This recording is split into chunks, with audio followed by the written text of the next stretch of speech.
Hello friends, welcome back to my YouTube channel. Friends, अगर आप railway भर्ती परीक्षा की तैयारी कर रहे हैं, स्पेशली असिस्टेंट लोको पायलट की, तो आपके लिए ये वीडियो एक मोस्ट इम्पॉर्टेंट वीडियो है जिसमें स्पीडी एमसीक्यूज़ में आपके लिए लेकर आई हूँ। रेलवे भर्ती परीक्षा की तैयारी करने वाले स्टूडेंट्स को पता ही होगा कि रेलवे भर्ती परीक्षा में स्पीडी से क्वेश्चंस पूछे ही जाते हैं। स्पीडी से क्वेश्चंस आपको रेलवे भर्ती परीक्षा में देखने को ज़रूर ही मिलेंगे, चाहे वह असिस्टेंट लोको पायलट हो या CBT 1 CBT 2 हो, NTPC हो या फिर ग्रुप डी हो। आपको स्पीडी से क्वेश्चंस देखने को ज़रूर मिलेंगे। उसका पार्ट 8 है, इससे पहले मैंने इसके पार्ट 7 अपलोड किए हैं। अगर आपने वो भी नहीं देखे हैं तो चैनल पर विजिट करके आप देख सकते हैं।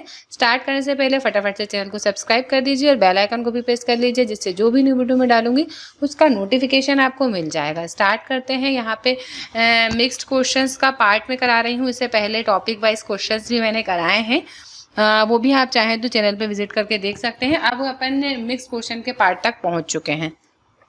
पढ़ते हैं क्वेश्चन से। भारत संयुक्त राष्ट्र संघ के सुरक्षा परिषद का स्थायी सदस्य नहीं है। देखिए, सदस्य तो वह है लेकिन स्थायी सदस्य नहीं है। नेक्स्ट क्वेश्चन की तरफ चलते हैं। स्वर्ण मंदिर सिख धर्म से संबंधित है। देखो, क्वेश्चन इस टाइप से आ सकता है कि स्वर्ण मंदिर किस धर्म से संबंधित है। ऑप्शन में आपको हिंदू, मुस्लिम, सिख, ईसाई दे दिया जाएगा, तो आंसर आपका सिख आ जाएगा कि स्वर्ण मंदिर सिख धर्म से संबंधित है। भारत ने ओलंपिक खेलों में पहला स्वर्ण पदक कब जीता था? तो 1928 में जीता था। कौन से गेम में जीता था? तो हॉकी में जीता था। नेक्स्ट क्वेश्चन है। शक संवत पर आधारित राष्ट्रीय पंचांग का प्रथम महीना चैत तथा अंतिम महीना फाल्गुन है। ये भी क्वेश्चन एग्जाम में आ सकता है कि प्रथम महीना कौन सा है, तो प्रथम महीना चैत है। इस टाइप से क्वेश्चन आपके एग्जाम्स में बन सकता है। नेक्स्ट क्वेश्चन है। आदि मानव ने सबसे पहले क्या सीखा? आदि मानव ने सबसे पहले आग जलाना सीखा। दक्षिण गंगा गोदावरी नदी को कहा जाता है। क्वेश्चन एग्जाम्स में कैसा आ सकता है? क्वेश्चन एग्जाम्स में ऐसा आ सकता है कि गोदावरी नदी को क्या कहा जाता है? दक्षिण की गंगा। ऐसा भी क्वेश्चन एग्जाम्स में आ सकता है कि दक्षिण की गंगा किसे कहा जाता है? तो दक्षिण की गंगा गोदावरी नदी को कहा जाता है। ऐसा एक क्वेश्चन और MP से रिलेटेड क्वेश्चन है कि मालवा की गंगा किसे कहा जाता है? तो मालवा की गंगा जो है शिप्रा नदी को कहा जाता है। नेक्स्ट क्वेश्चन की तरफ चलते हैं। जफरनामा के लेखक कौन है? ऐसा भी एग्जाम्स में इससे पहले क्वेश्चन आया कि जफरनामा किसकी कृति है? तो वह है गुरु गोविंद सिंह की। नेक्स्ट क्वेश्चन है। अमृतसर शहर के संस्थापक कौन थे? तो अमृतसर शहर के संस्थापक गुरु रामदास थे। नेक्स्ट है। 61वां संविधान संशोधन विधेयक 1989 द्वारा मतदाता की आयु 21 से घटाकर 18 वर्ष कर दी गई। इससे पहले कितनी थी? 21 थी। फिर जब 61वां संविधान संशोधन किया गया, कब किया गया? 1989 में। इससे 3 क्वेश्चन बन गए। 61वां संशोधन कब किया गया? 1989 में किया गया। और उसमें क्या किया गया? 21 वर्ष से घटाकर 18 वर्ष कर दी गई। इस टाइप से क्वेश्चन आपके एग्जाम्स में बन सकते हैं। 2 बार एवरेस्ट पर चढ़ने वाली भारतीय महिला कौन थी? तो 2 बार एवरेस्ट पर चढ़ने वाली भारतीय महिला संतोष यादव है। इंडिया हाउस कहाँ है? ये एक मोस्ट इंपॉर्टेंट क्वेश्चन है कि इंडिया हाउस कहाँ है। तो इंडिया हाउस इंडिया में नहीं है, ये ब्रिटेन में है। ये एक मोस्ट इंपॉर्टेंट क्वेश्चन हो सकता है। नेक्स्ट क्वेश्चन की तरफ चलते हैं। तैमूर लंग के आक्रमण के परिणाम तुगलक वंश का पतन था। मतलब जब तुगलक वंश चल रहा था उसके बाद तैमूर लंग ने आक्रमण किया तो तुगलक वंश का पतन हो गया। और तैमूर लंग मतलब जो थे तैमूर का शासन स्टार्ट हुआ, उसके बाद फिर हुमायूं आए, अकबर आए, ये सब आए। तो इस तरीके से क्वेश्चन एग्जाम से बन सकता है। सरस्वती सम्मान के प्रथम प्राप्तकर्ता हरिवंश राय बच्चन है। नेक्स्ट क्वेश्चन है। मुगल काल में सूरत एक प्रमुख बंदरगाह था जिसमें बाबुल का मक्का जिसे कहा जाता था। क्या कहा जाता था? बाबुल का मक्का। नेक्स्ट क्वेश्चन की तरफ चलते हैं। नेक्स्ट है। दीपशिखा पद का रचनाकार कौन है? तो ये महादेवी वर्मा है। महादेवी वर्मा की और भी मोस्ट इम्पॉर्टेंट कुछ कृतियां हैं जो कि एग्जाम्स में कई बार पूछी जाती हैं, जैसे कि नीरजा हो गई और रश्मि हो गई और यामा हो गई। ये जो है इम्पॉर्टेंट कृतियां हैं महादेवी वर्मा की। और यामा की अगर बात की जाए तो यामा टोटल 4 कविताओं का संग्रह है। तो इस तरीके से महादेवी वर्मा के बारे में अगर पूछ लिया जाए तो ये टोटल 4 इनकी इंपॉर्टेंट है। दीपशिखा, नीरजा, रश्मि, यामा। वैसे तो और भी बहुत सारी हैं इनकी, लेकिन ये कुछ मोस्ट इंपॉर्टेंट है। नेक्स्ट है। Harry Potter and the goblet of fire के लेखक कौन है? इजी है, सभी को पता होगा, जेके रोलिंग है। भारत का 28वां राज्य झारखंड है। गरीबी रेखा का मापन कैलोरी खपत पर किया जाता है। मतलब प्रति व्यक्ति कौन कितनी कैलोरी की खपत करता है, उस हिसाब से गरीबी रेखा का मापन किया जाता है। नेक्स्ट है।